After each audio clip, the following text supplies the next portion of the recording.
Buenas noches, bienvenidos nuevamente a este miércoles de estudio bíblico, en donde seguimos aprendiendo acerca de la primera carta del apóstol Pedro en la serie titulada Cristo nuestra esperanza eterna.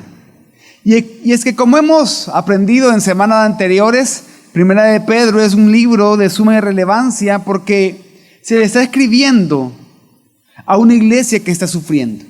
Cada vez que nosotros como iglesia, cada vez que nosotros como miembros del cuerpo de Cristo estamos sufriendo, es relevante conocer lo que el Espíritu Santo ha revelado, ha inspirado en esta carta.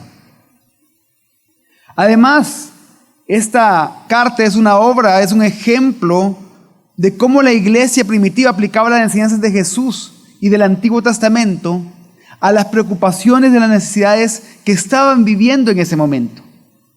Por eso es de que esta carta es un modelo para nosotros hoy, es un modelo para la iglesia actual de cómo tenemos que acercarnos a las Escrituras. Pero también esta epístola contiene una perspectiva muy útil sobre el estilo de vida cristiana. Y en una era, en un tiempo en el que ya no está tan claro lo que se quiere decir por vivir de forma cristiana, tenemos entonces que buscar lo que la palabra de Dios está diciendo a través de esta carta.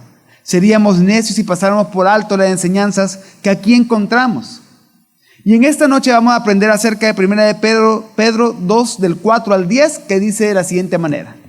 Y viniendo a él como a una piedra viva, desechada por los hombres, pero escogida y preciosa delante de Dios, también vosotros, como piedras vivas, sed edificados como casa espiritual para un sacerdocio santo, para ofrecer sacrificios espirituales aceptables a Dios por medio de Jesucristo.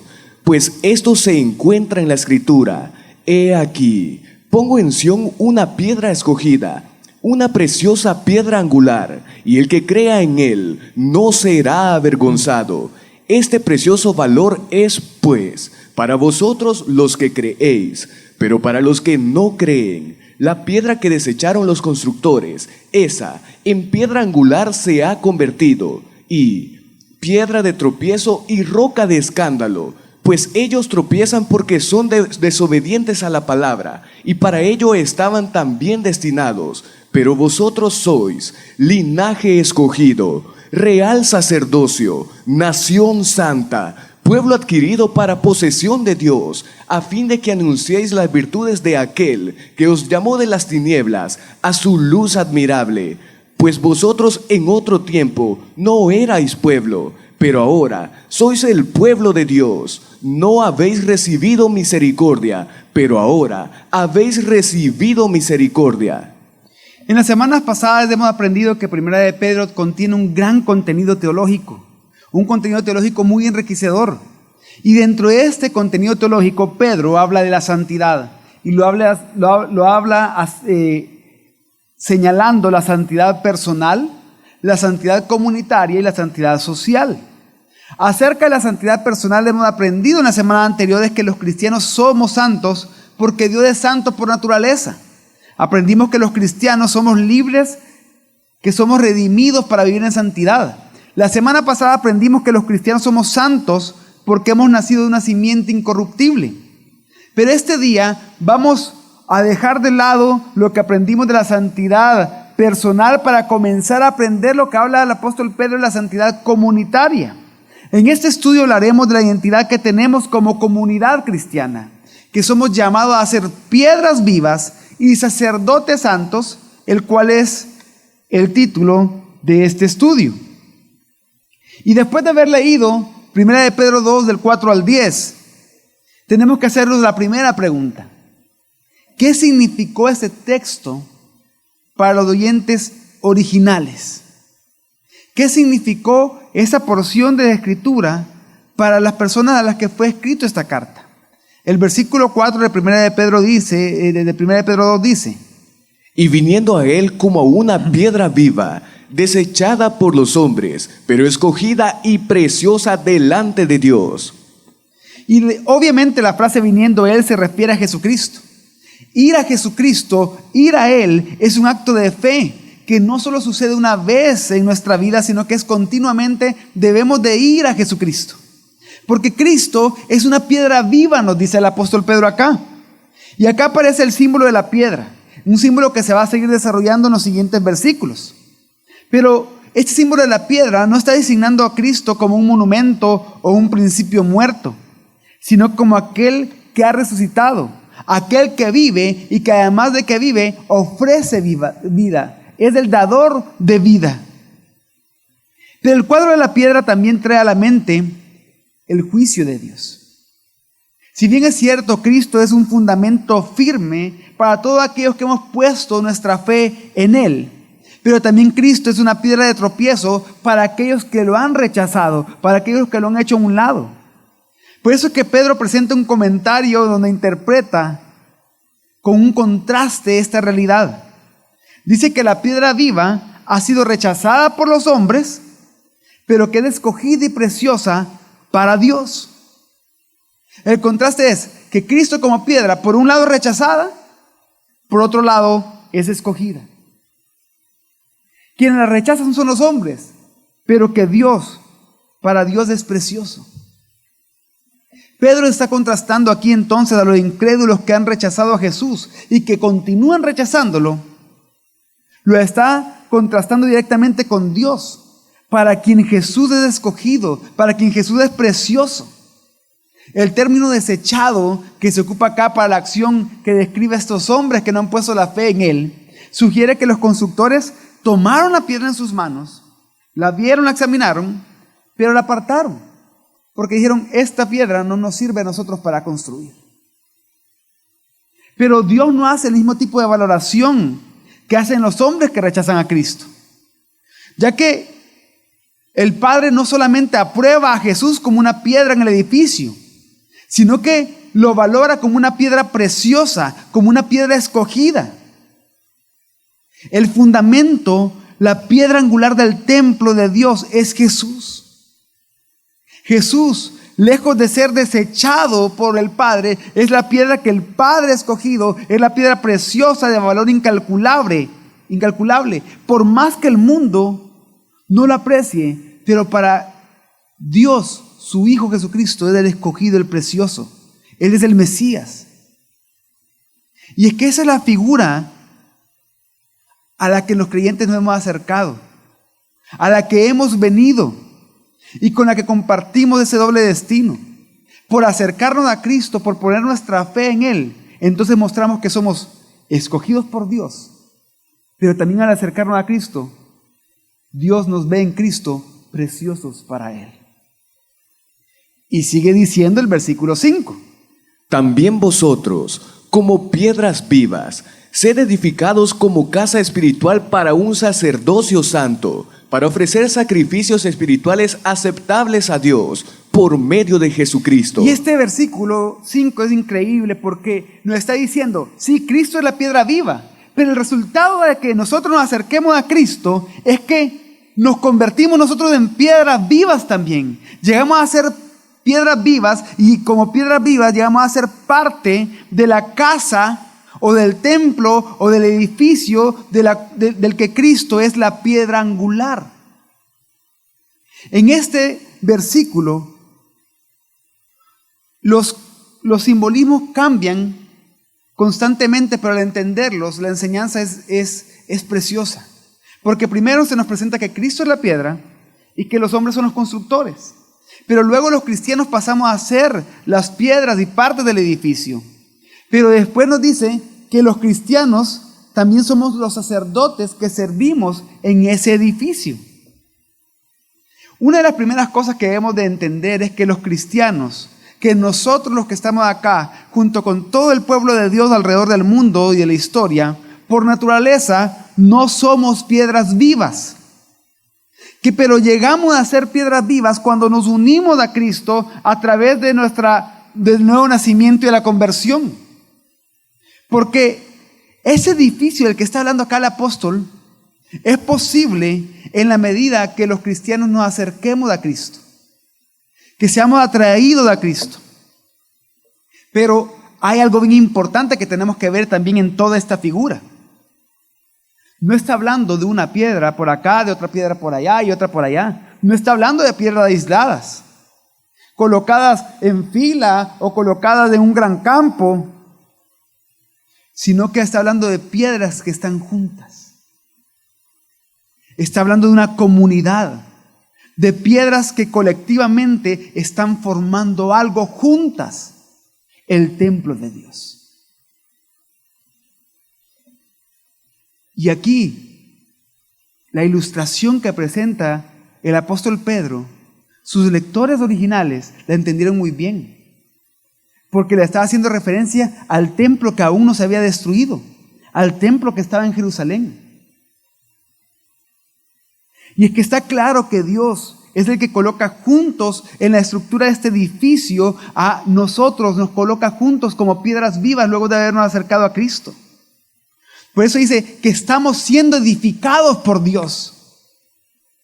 Los creyentes somos vistos como piedras que están siendo puestas en su lugar por Dios. Usted no es un creyente aislado. Nadie ha sido salvado para ser un creyente aislado.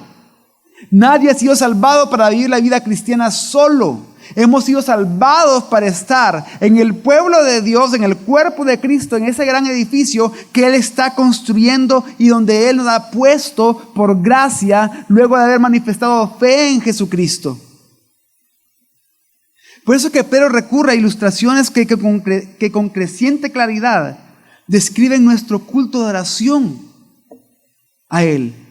Habla de una piedra viva, habla de casa espiritual, habla de sacerdocio santo y habla de sacrificios espirituales. Primero dice que somos piedras vivas. Ya vimos que en el versículo 4, Pedro describió a Jesús como la piedra viva. Ahora describe a los creyentes como piedras vivas. Y entonces vamos siendo elementos de construcción de la casa de Dios, del templo de Dios. Pero esta casa es una casa espiritual, dice el apóstol Pedro. Y aquí él está usando una metáfora, ya que no son las piedras, sino los creyentes en forma individual, cuando estamos ya todos juntos, que formamos la casa de Dios. Esta metáfora está comunicando la idea de la comunidad. Somos una comunidad de creyentes, que en función de su sacerdocio santo, como vamos a ver más adelante, damos un sacrificio vivo a Dios. Somos una casa espiritual porque el Espíritu Santo es el que ha formado esta casa. Somos una casa espiritual porque nosotros no nos une el edificio en el que nos reunimos, nos une quienes somos en Cristo Jesús, que somos piedras vivas que juntos estamos formando el templo de Dios. Pero también habla de que somos sacerdocio santo. Esos cristianos de los que está hablando Pedro no solo son las piedras que forman la casa, no solo son las piedras que están formando ese edificio santo, esa casa espiritual, ese templo, sino que también son los sacerdotes que están sirviendo dentro de la casa. Eso se conoce generalmente en la teología cristiana como el sacerdocio universal de todos los creyentes. Se refiere a que somos una comunidad de sacerdotes y quiere decir que todo cristiano verdadero es un sacerdote en la casa de Dios. Usted, como hijo de Dios, es un sacerdote en la casa de Dios. Es un sacerdote dentro del cuerpo de Cristo. Calvino comentó al respecto. Es un honor singular que Dios no solo nos consagre como templo para sí mismo, en el cual Él mora y es adorado, sino que también nos constituya sacerdotes. Pero somos sacerdotes santos, es decir, que estamos dedicados para Dios, estamos consagrados para Él, separados del mundo, consagrados para Dios. Pero también dice que somos sacrificios espirituales, que estamos para dar sacrificios espirituales.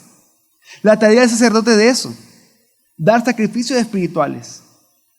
Pero sabemos de que como sacerdotes nosotros ya no necesitamos ofrecer sacrificios físicos para quitar el pecado y la culpa, porque ya Cristo fue sacrificado una vez para quitar los pecados del mundo.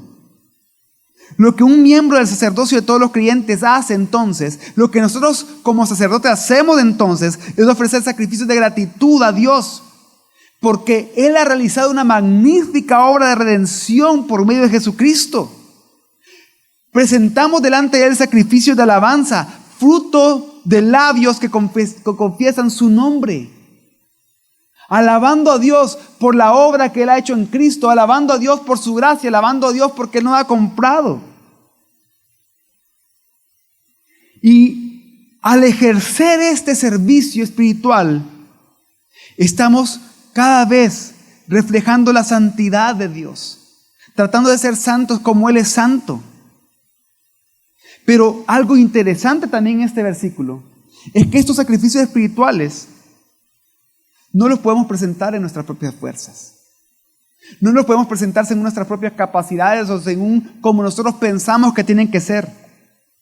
Estos sacrificios espirituales de los que habla este versículo son presentados a Dios y son recibidos por Dios únicamente mediante Jesucristo.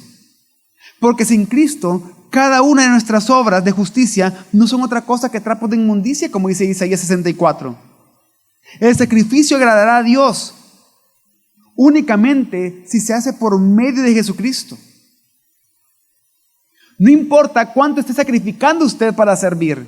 No importa cuánto esté sacrificando usted para venir acá. No importa cuánto tiempo yo haya sacrificado preparando esta enseñanza para estar hoy frente a ustedes. Si yo no lo he hecho en Cristo, no es un sacrificio espiritual recibido por el Padre.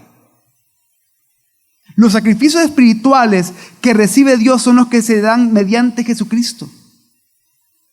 Incluso la adoración y la alabanza de nosotros como hijos de Dios solo son aceptadas ante los ojos de Dios gracias a la obra de Cristo. Y es que ahí vemos la suficiencia de Cristo en nuestra vida. Ahí está hablando Pedro de la suficiencia de Cristo en nuestra vida, como el fundamento, pero también como nuestra vida misma. Pero sigue diciendo del versículo 6 al 8 lo siguiente. Pues esto se encuentra en la Escritura. He aquí, pongo en Sión una piedra escogida, una preciosa piedra angular, y el que crea en él no será avergonzado. Este precioso valor es, pues, para vosotros los que creéis, pero para los que no creen, la piedra que desecharon los constructores, esa en piedra angular se ha convertido, y piedra de tropiezo y roca de escándalo, pues ellos tropiezan porque son desobedientes a la palabra, y para ello estaban también destinados. Y es que después de hablar del papel de los cristianos como sacerdotes en el templo de Dios, algo que va a volver a mencionar más adelante en el versículo 9, Pedro retorna a la imagen de Cristo como el templo, como la piedra viva. Y Pedro lo que está haciendo acá en estos 3 versículos es establecer y ampliar esa metáfora. Y para hacerlo, lo que hace es comenzar a encadenar las Escrituras. Y por eso que introduce todo este párrafo con una expresión poco usual, que dice, pues esto se encuentra en la Escritura, dice el versículo 6. Está contenido en la Escritura. Y vamos a volver a leer el versículo 6 que dice, pues esto se encuentra en la Escritura. Y aquí, pongo en Sión una piedra escogida, una preciosa piedra angular, y el que crea en él no será avergonzado. Y es que esta, en el versículo 6 de la primera de las 3 citas del Antiguo Testamento y de distintas alusiones al Antiguo Testamento que Pedro hace. Pedro basa su enseñanza doctrinal siempre en las Escrituras. Y haciendo un paréntesis, y es que la iglesia de Cristo no puede basar su enseñanza doctrinal en otra cosa que no sea la palabra de Dios. Pedro basa su enseñanza doctrinal en las Escrituras del Antiguo Testamento. En primer lugar, en el versículo 6 él cita Isaías 28, 16. Luego en el versículo 7 cita el Salmo 118, 22. Y para concluir, en el versículo 8 cita Isaías 8, 14. Además, como vamos a ver más adelante en los versículos 9 y 10, está haciendo referencia, no cita textualmente, pero hace referencia a algunos pasajes del Antiguo Testamento como Éxodo 19, 6, como Isaías 43, 20 y 21, como Oseas 1:6, Oseas 1:9, como Oseas 2:3 y como Oseas 2:25 en el versículo 10. Vemos que Pedro está hilando toda su enseñanza, tomando de la Escritura. Pero en esta cita que Pedro hace en el versículo 6, las palabras piedra angular son muy importantes para entender todo lo que Pedro nos está enseñando acá. Y es que esta expresión piedra angular se puede ocupar de dos maneras. Puede significar la piedra clave que se colocaba en el centro de un arco. Imaginémonos un arco como la de entrada de los castillos de antes, de los edificios de antes. Siempre había una piedra que sobresalía, que era la que estaba situada en el centro del arco. Porque a partir de ese centro, esa piedra que se ponía en el centro, sobre una superficie de madera, ¿verdad? Para cuando se iba a construir y después se quitaba cuando ya estaba bien pegada. A partir de esa piedra del centro, se iban poniendo las demás a sus lados y para ir formando el arco. Pero también se refería a una piedra de fundamento. Y la mayoría de comentaristas dicen que a eso se está refiriendo. Porque en Isaías 28:16, esta palabra describe la piedra que era colocada en el fundamento de un edificio. No sé si me pueden poner la imagen de la portada. Nosotros muchas veces nos imaginamos la piedra de fundamento que va a estar puesta exactamente en medio del edificio. La piedra angular a la que se refiere la Escritura estaba puesta en la esquina, como esta piedra blanca que ustedes ven ahí. Se ponía en la esquina y a partir de ahí se comenzaban a poner las demás piedras. Lo que hacía es que esa piedra venía a ser el fundamento que daba para construir hacia un lado, para construir hacia el otro y para comenzar a edificar sobre eso.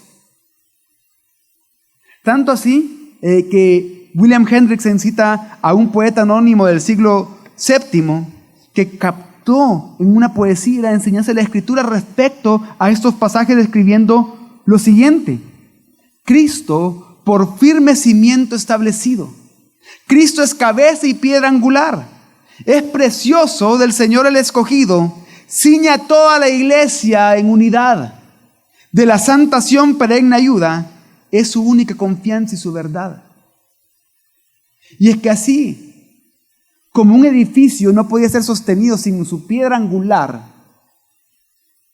el pueblo de Dios, el cuerpo de Cristo, el templo de Dios, no puede ser sostenido sin Cristo. Por eso sigue diciendo, el que cree en ella, en esta piedra angular, no será avergonzado. Y es que al final no es tanto la ubicación de la piedra lo significativo, sino la función de la piedra. La imagen de la piedra está describiendo a Jesús, que está llamando a cada creyente a confiar en Él. Jesucristo como el objeto de nuestra fe, como el autor y consumador de nuestra fe. Él honrará a su debido tiempo nuestra dependencia de Él. Él nunca nos va a defraudar. No va a permitir que seamos avergonzados por creer en Él. Por eso es que luego, con la bien conocida cita del Salmo 118:22, Pedro llega a la culminación del contraste entre creyentes e incrédulos. Esta cita del Salmo 118:22, Jesús la aplicó a él mismo en Mateo 21:42. Y también es la misma que Pedro citó cuando predicó o se dirigió a los miembros del Sanedrín en Hechos 4:11. Dice 1 de Pedro 2:7 lo siguiente: Este precioso valor es, pues, para vosotros los que creéis, pero para los que no creen, la piedra que desecharon los constructores, esa en piedra angular se ha convertido. Y en este par de oraciones, Pedro pone un énfasis en los creyentes. Dice, ustedes los que continúan creyendo, los que permanecen creyendo.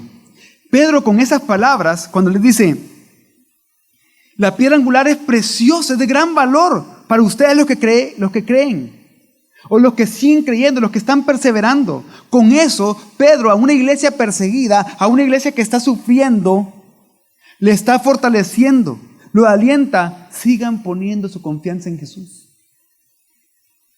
Él nunca lo va a avergonzar a ustedes.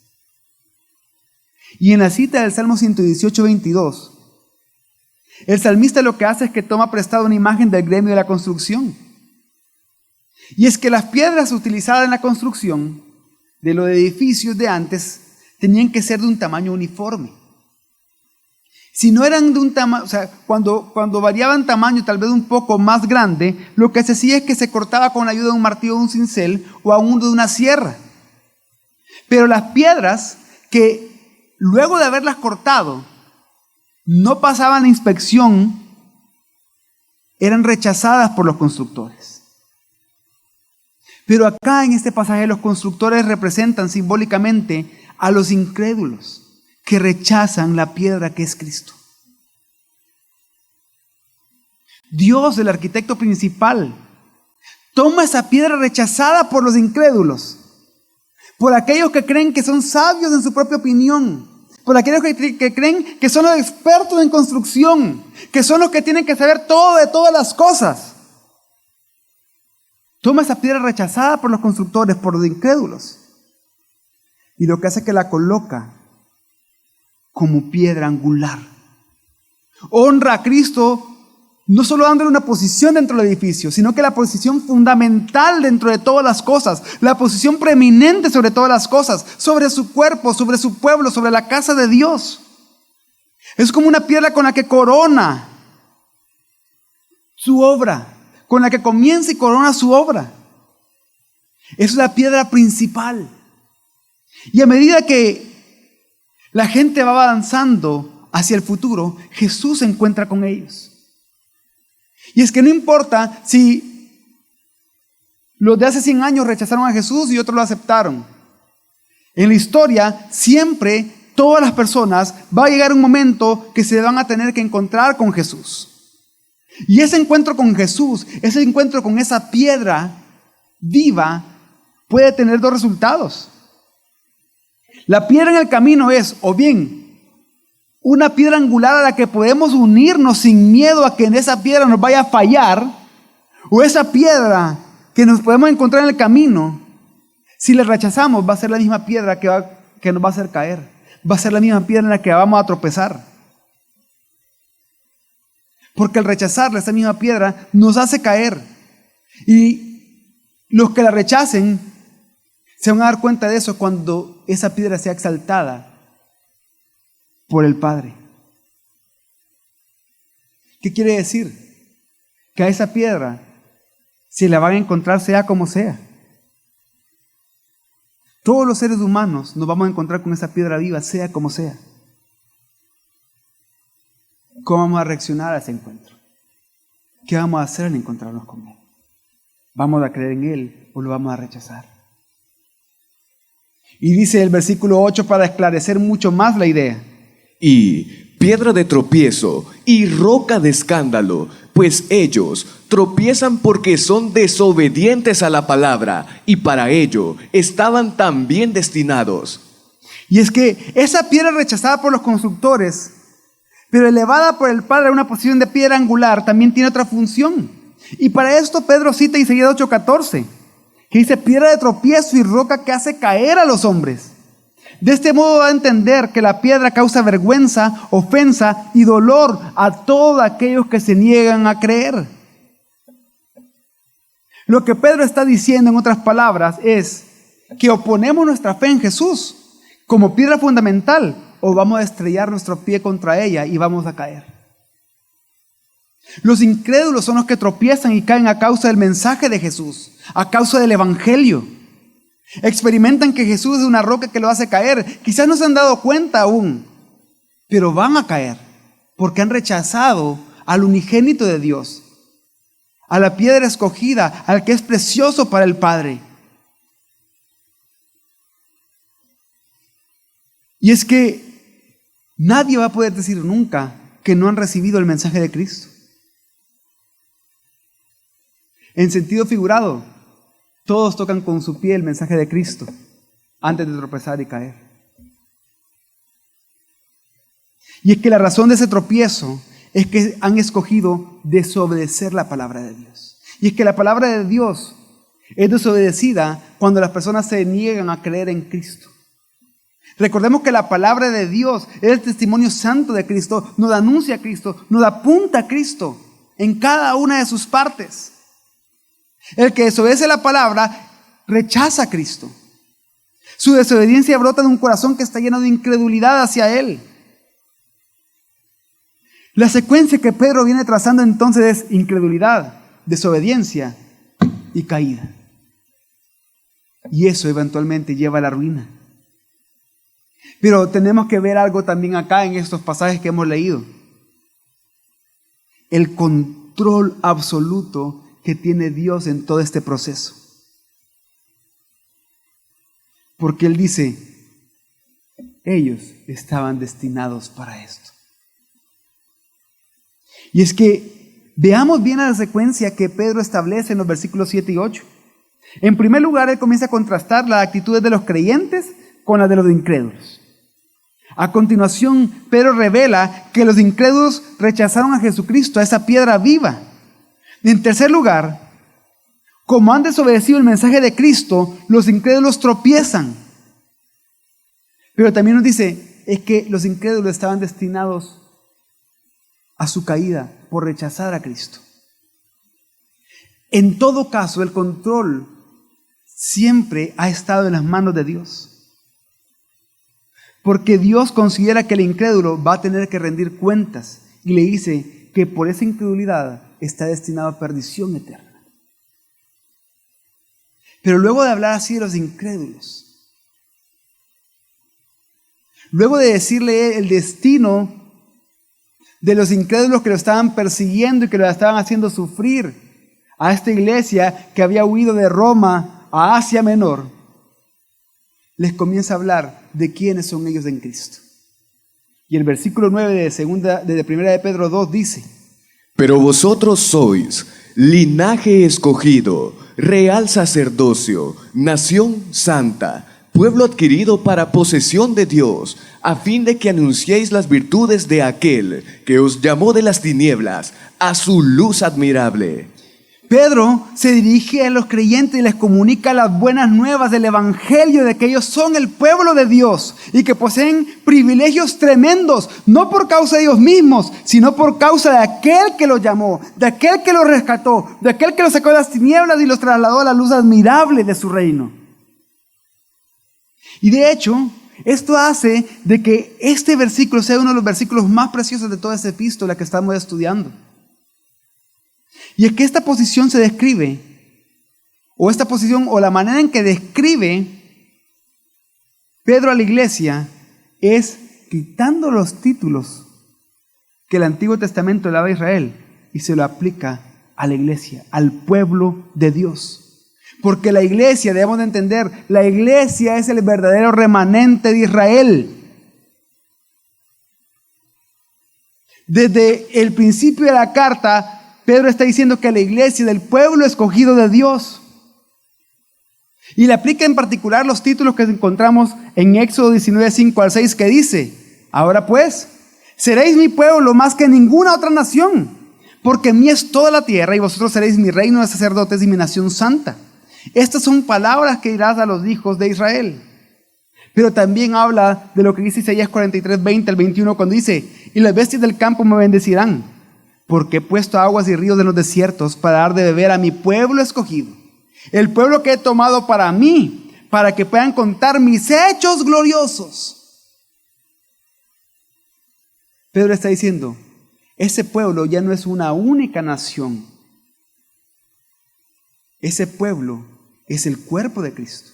El pueblo de Dios está formado por distintas naciones, por aquellos escogidos de Dios, por aquellos lavados por la sangre de Cristo, por aquellos que ha llamado de las tinieblas a su luz admirable. Por eso que la iglesia como una unidad es el pueblo, es el sacerdocio, es la nación. Acá no perdamos de vista que no está hablando del cristiano de forma particular o individualizada, está hablando de todos nosotros juntos, lo que somos juntos en Cristo Jesús. Y es que tenemos que también notar este énfasis en todo el Nuevo Testamento, que contrasta con nuestra perspectiva individualista con la que vivimos. En nuestro mundo tendemos a centrarnos en la relación de los individuos, de cada persona con Dios, lo cual no estoy diciendo que no es importante. Pero tenemos que ver que sobre eso Tanto Pedro como el resto del Nuevo Testamento le interesa más hablar de un pueblo que pasa a formar parte de una nueva entidad colectiva que ha sido escogido por Dios y que se está relacionando con Dios todos juntos. Por eso les hablé tanto en la primera parte de que no somos creyentes aislados, sino que somos una comunidad de creyentes. Pero ¿cómo describe Pedro a los creyentes? Lo hace en los siguientes términos. Primero dice que somos un pueblo escogido. ¿Qué somos? Pedro le escribe a gente que vivía antes de que el templo de Jerusalén fuese destruido. Recordemos de eso. Pedro, siendo judío, se dirige a muchos cristianos judíos y a cristianos gentiles. Además está hablando a creyentes de todo tiempo y lugar que leen esta epístola. Con un conocimiento pleno del Antiguo Testamento. Les dice, el Israel étnico, el Israel nacional, ya culminó con Cristo. Cumplió su propósito con la venida de Cristo. Ahora, todos los que se acercan a Cristo son el pueblo escogido. Son el pueblo de Dios. Pero además dice, son real sacerdocio. Y Pedro continúa describiendo las gloriosas riquezas que poseemos los creyentes al llamarnos real sacerdocio. Antes había hablado de un sacerdocio santo, pero ahora al sacerdocio le agrega el adjetivo real. Comienza a añadir entonces la dimensión del reino y del rey de ese reino. Y es que sacerdocio real significa dos cosas. Primero, que somos sacerdotes para servirle a Él. Pero segundo, que pertenecemos a un rey. Somos sacerdotes que le servimos a un rey. Y es que en el mundo antiguo era bastante común que el rey tuviera su propio equipo de sacerdotes. Sabemos que Pedro aquí está haciendo una referencia al reino de Dios. Está uniendo la imagen del templo de los sacerdotes con el reino de Dios del cual Él es rey. Indica que los creyentes no servimos a un Israel terrenal, sino que servimos en un reinado que el mismo rey que tomó forma de siervo, tomó forma de hombre, había inaugurado con su muerte y resurrección. Somos sacerdotes y nuestro rey es Cristo. Y el sacerdote real tiene el privilegio de servir en la presencia misma del rey. Nosotros tenemos el privilegio de servir en la presencia misma de Dios, de acercarse a donde nadie más osa hacerlo. Y es que entonces, sacerdocio real indica la posición privilegiada que tenemos por gracia de Dios en Cristo Jesús, delante de Él, delante de Dios, porque pertenecemos al Rey y servimos siempre en su presencia. Pero además de eso, dice que somos nación santa. Y es que una vez más Pedro se apoya en la fraseología del Antiguo Testamento. Él toma prestado el lenguaje de Éxodo 19:6 que leímos hace algún momento. Y es que sabemos que una nación está formada por ciudadanos que residen en una determinada zona, que obedecen ciertos estatutos y reglamentos y que se esfuerzan por el bienestar de su sociedad. Pero los ciudadanos de una nación santa tenemos características comunes por medio de Jesucristo.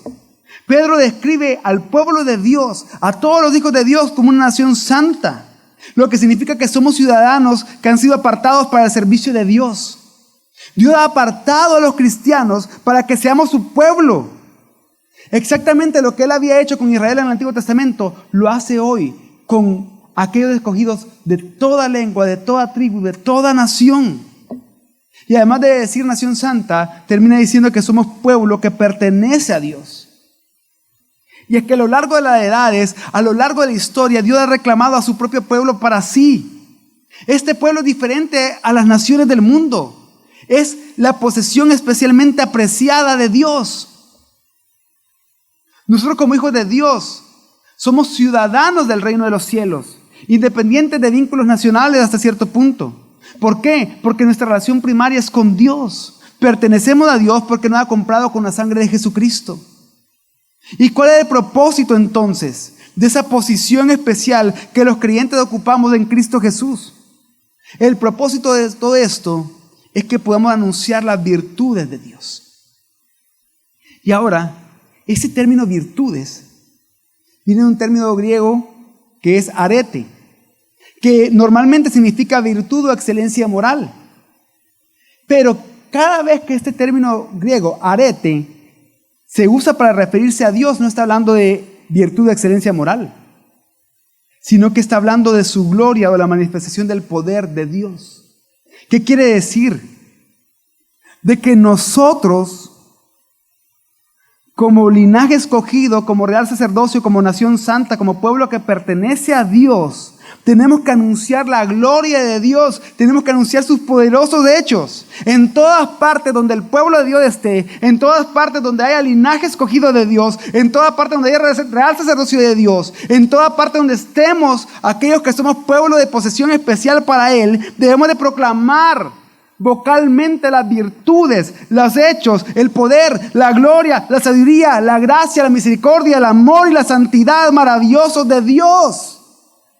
Y hay un lugar y hubo un momento en donde todos esos atributos se manifestaron al mismo tiempo en la cruz del Calvario. Por lo tanto, debemos hablar del Evangelio, pero no solo debemos de hablar del Evangelio, sino que aquello que hablamos lo debemos demostrar con nuestra conducta, dando testimonio que somos hijos de la luz y no de las tinieblas. Porque Pedro da a entender también, y ahí comienza a hablar de la gracia también, y a exaltar más la gracia. Porque le dice, es que recuerden, como en buen salvadoreño diría, que no se te suba esto a la cabeza. No te la vayas a picar por esto, porque tú eras tinieblas. Tú no solo pertenecías al reino de las tinieblas, sino que eras tinieblas. Pero has sido trasladado por medio de Jesucristo a la luz admirable, al reino de su Hijo. Y eso nos enfatiza aún más ese acto de gracia. Lo que éramos antes y lo que somos hoy en Cristo, lo enfatiza aún más con el versículo 10 que dice: Pues vosotros en otro tiempo no erais pueblo, pero ahora sois el pueblo de Dios. No habíais recibido misericordia, pero ahora habéis recibido misericordia. Y es que es impresionante los versículos o las partes del Antiguo Testamento a los que Pedro hace alusión en este versículo 10. Pedro inserta un poema basado en Oseas 1:6, en Oseas 1:9 y 10, en Oseas 2:23. Recordemos que Oseas gira en torno al rechazo de su mujer infiel y de sus hijos y de la posterior aceptación. Y entonces Pedro está aquí aludiendo a la profecía de Oseas, en la que el Señor se dirige al profeta después de que Gomer diera a luz su segundo hijo y le dice: ponle por nombre Loami. ¿Qué significa Loami? Este no es mi pueblo. Porque vosotros no sois mi pueblo, ni yo voy a ser vuestro Dios. Pero la segunda parte del versículo 10, también una alusión a la profecía de Oseas, que Gomer dio a luz una hija y el Señor le dice a Oseas: ponle por nombre Lo-ruhamá, que significa no misericordia o no amada, porque no me voy a compadecer de la casa de Israel. Y es que Pedro hace uso de eso. Ustedes no eran pueblo ni tenían misericordia de Dios. Ustedes no eran un pueblo útil a Dios. Aquí está haciendo una referencia clara a nuestro pasado, al pasado de los destinatarios, pero también a nuestro pasado. Ellos en aquel entonces, los lectores originales eran gentiles y judíos que mediante la predicación de la palabra se habían convertido. Dios los salvó por la obra redentora de su Hijo. Y aquellos que eran rechazados, ahora ellos mismos son parte del cuerpo de creyentes conocidos como el pueblo de Dios. También nosotros hoy. Nosotros éramos enemigos de Dios. Estábamos muertos en delitos y pecados. Éramos esclavos del mundo, de Satanás y de la carne. No éramos pueblo de Dios, pero por obra de Jesucristo, hoy somos pueblo especial de Dios. Pueblo que pertenece a Dios. Antes no habíamos recibido misericordia, no habíamos recibido compasión, pero ahora sí la hemos recibido. Y es que vivimos sin Dios por largo tiempo. Y por largo tiempo viviendo sin Dios, queríamos obtener para sí mismos, para nosotros mismos, misericordia. Pero de la manera equivocada. Y no la habíamos obtenido. Pedro está haciendo un contraste entre el pasado y el presente. Pero ahora sí han recibido misericordia. sí han recibido perdón de pecados, sí se regocijan en el amor y en la gracia de Dios.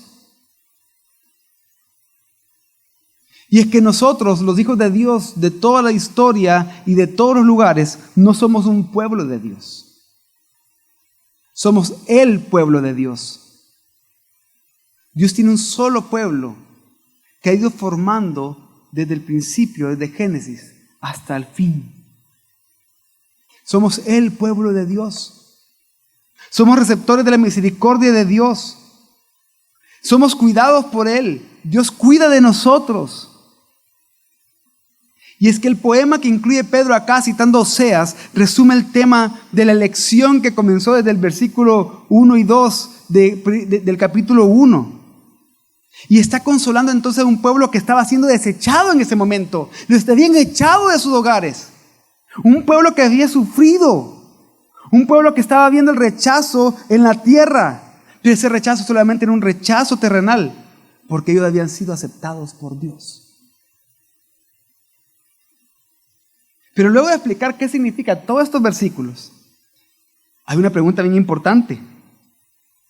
¿Cómo el pueblo de Dios se ha enfrentado a esto en la historia?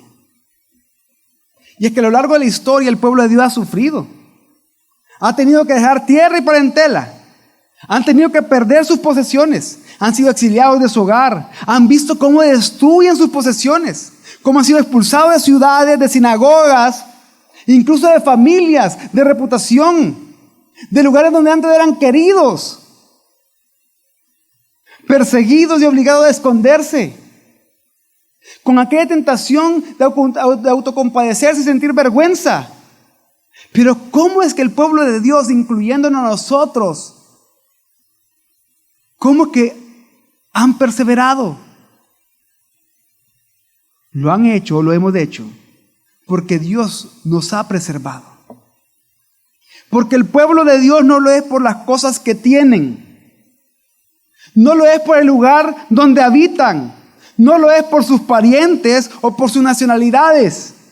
Ser pueblo de Dios tiene que ver con algo más grande, inmutable, permanente.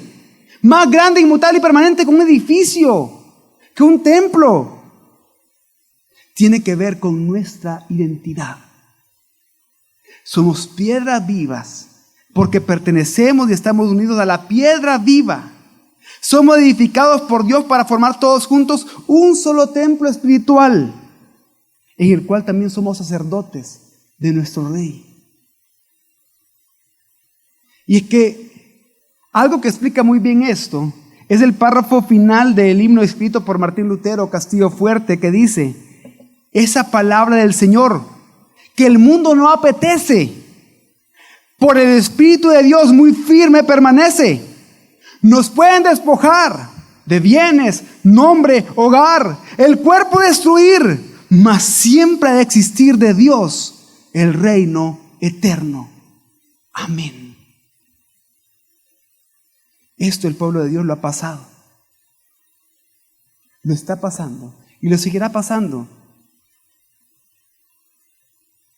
en todas las épocas, en todos los lugares, de diferentes maneras. Quizá usted ha cerrado en la cara la puerta de su propia familia, o aquellos que se decían amigos. Quizá ha tenido que dejar tierra y parentela, perdió posesiones, etc. Pero si usted se sigue enfocando en usted solo, con Dios, que es parte también de nuestra vida devocional, pero no vemos más allá. ¿A dónde nos ha puesto Dios? En un cuerpo, en una comunidad de creyentes. Uno se va a dar cuenta de aquellas bendiciones y riquezas que Dios ha dado a través de aquellos que hoy usted puede llamar libremente sus hermanos.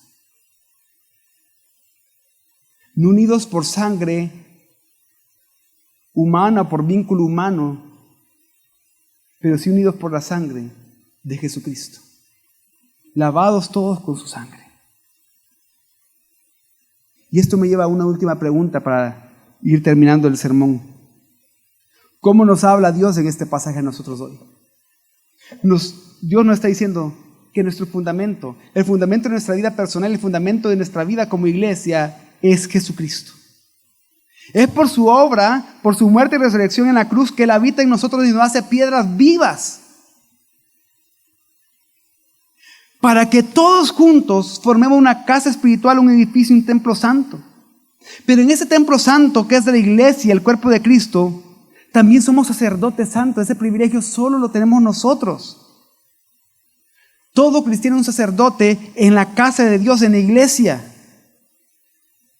Y como sacerdotes, por la obra de Cristo en la cruz, ahora usted y yo tenemos que ofrecer sacrificios de gratitud a Dios por esa magnífica redención llevada a cabo por Jesucristo. Ahora, así como Cristo ofreció su cuerpo, ahora ofrecemos nuestro cuerpo como sacrificio vivo, santo, aceptable a Dios, en un servicio de agradecimiento a Dios, de adoración a Dios. Nosotros hemos creído por Cristo, en Cristo.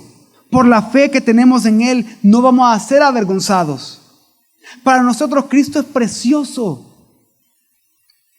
Y en Él hemos sido hechos linaje escogido, real sacerdocio, nación santa, pueblo especial de Dios. Pero recordemos que tenemos una misión: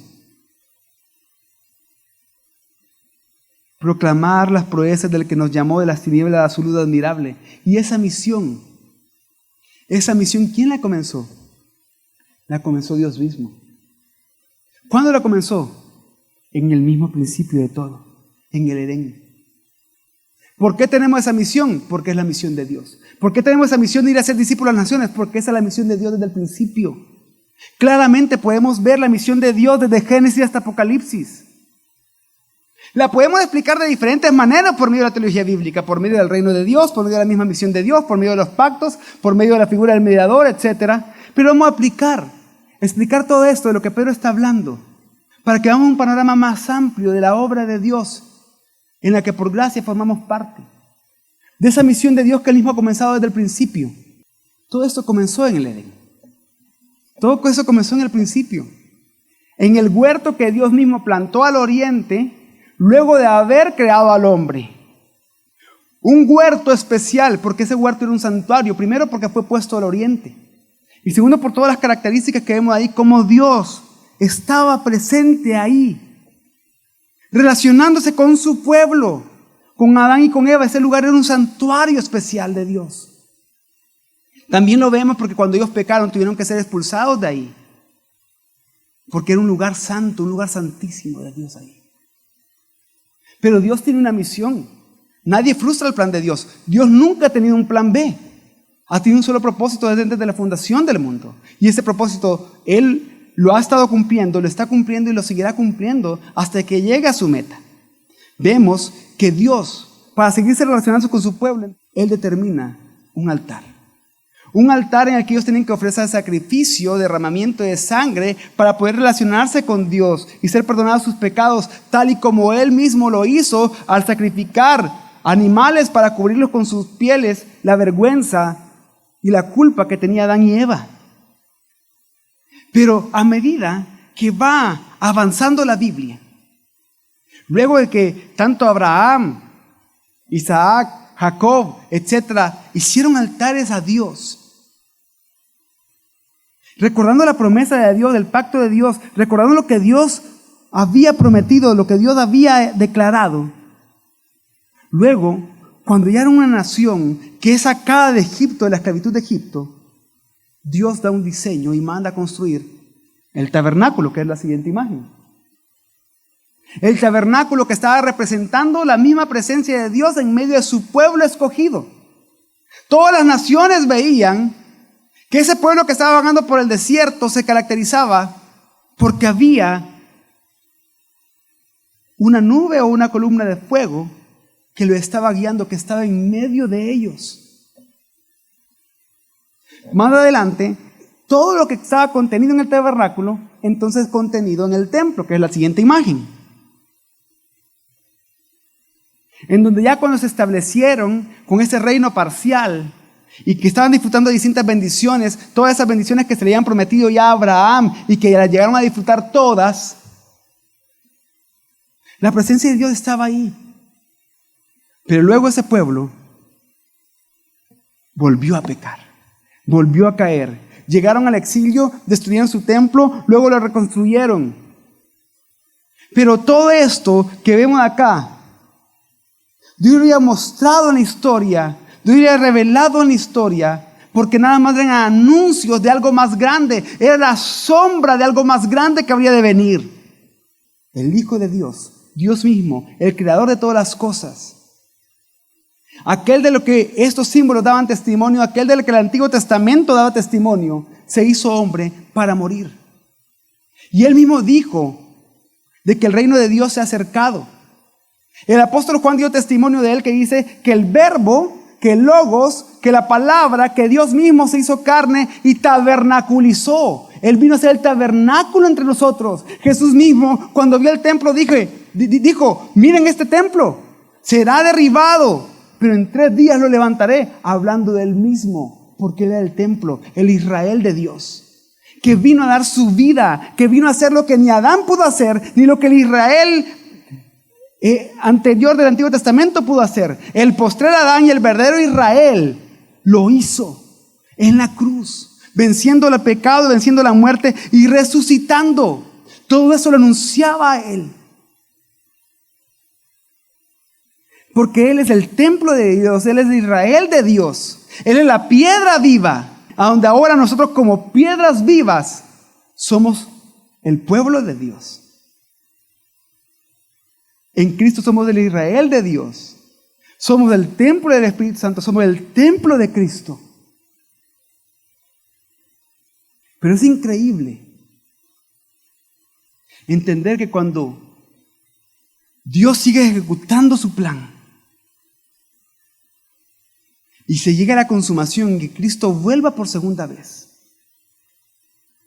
la Biblia, al final, en sus últimos capítulos, nos muestra otra imagen. La Nueva Jerusalén. La Nueva Jerusalén. Y es que, ¿por qué es tan increíble la Nueva Jerusalén? Bueno, primero Apocalipsis es el libro que más hace referencias al Antiguo Testamento. Es el libro del Nuevo Testamento que más referencias tiene del Antiguo Testamento. Y Juan está hablando en un lenguaje que sus lectores estaban entendiendo. Cuando comienza a hablar de la Nueva Jerusalén, que la Nueva Jerusalén es la ciudad de Dios, pero al mismo tiempo es la esposa del Cordero. Se lo está hablando, se lo está poniendo en imágenes de 2 cosas que ya vimos anteriormente, que lo entendían bien, en la imagen de un jardín y en la imagen de un templo. Ahí ya no había santuario porque Cristo mismo era el santuario, porque Él estaba tabernaculizando con los hombres, haciendo morada, es la morada de Dios con los hombres ahí. Pero también se menciona un jardín, se menciona la belleza de un jardín y se vuelve a mencionar al árbol de la vida. Pero también tiene una forma bien peculiar en las medidas que son simbólicas. Un cubo perfecto. Solo hay otro lugar en la Escritura donde se describe un cubo perfecto. El lugar santísimo. Ahí estamos viendo la misión de Dios. Ahí estamos viendo lo que Pedro ha descrito. Toda la Biblia lo está anunciando. En Cristo Jesús, Dios ha salvado un pueblo. Por la piedra viva, nos ha hecho piedras vivas para formar un pueblo de posesión. Un pueblo que, como dice la Biblia de Apocalipsis, eternamente alabará su nombre. Eternamente alabaremos que por el Cordero hemos sido redimidos. Y que entonces todo honor, toda gloria, toda alabanza, todo el poder y todo el reconocimiento sea al Cordero de Dios por los siglos de los siglos. Amén. Vamos a orar.